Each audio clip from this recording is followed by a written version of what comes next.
Are you an Innie or an Outie? No, I'm not talking about your belly button.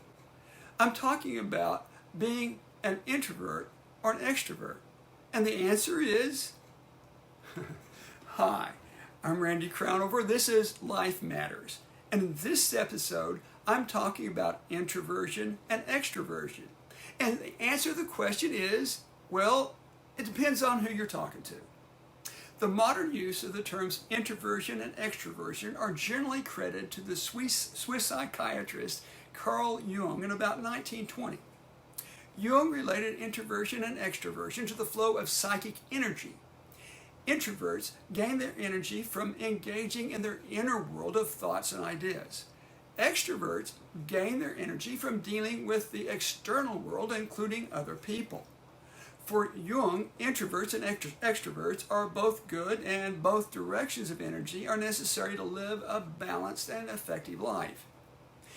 If you've taken a Myers-Briggs Type Indicator, or MBTI, you have reported that you either tend to introvert or extrovert, while Jung and the MBTI prefers not to talk about you being one or the other.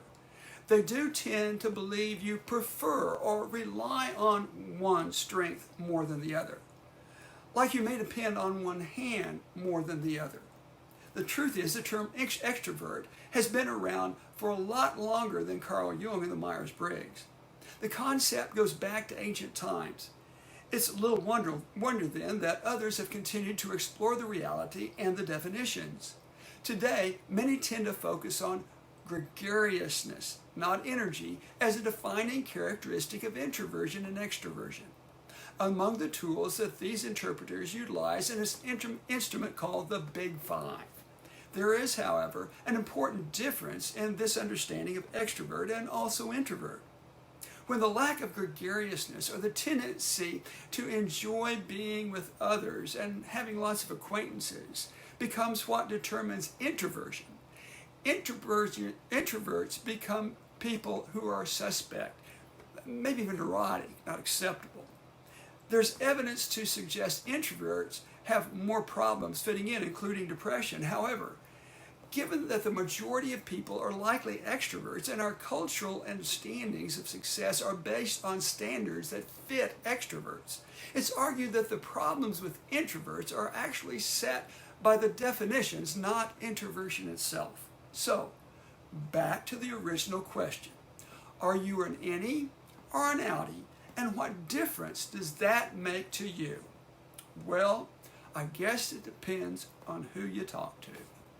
My name is Randy Crownover. I'm a licensed marital and family therapist in Edmonton, Oklahoma. If you want to know more about me, check out my webpage, randycrownover.com. I hope you've enjoyed this episode and will hit those like and subscribe buttons as you leave. If you're on Facebook, please share me with your friends. Remember, this video is for informational purposes only and is not intended as a substitute for therapy. If you are experiencing problems, please find a licensed therapist near you. I'll be looking forward to seeing you for the next episode of Life Matters.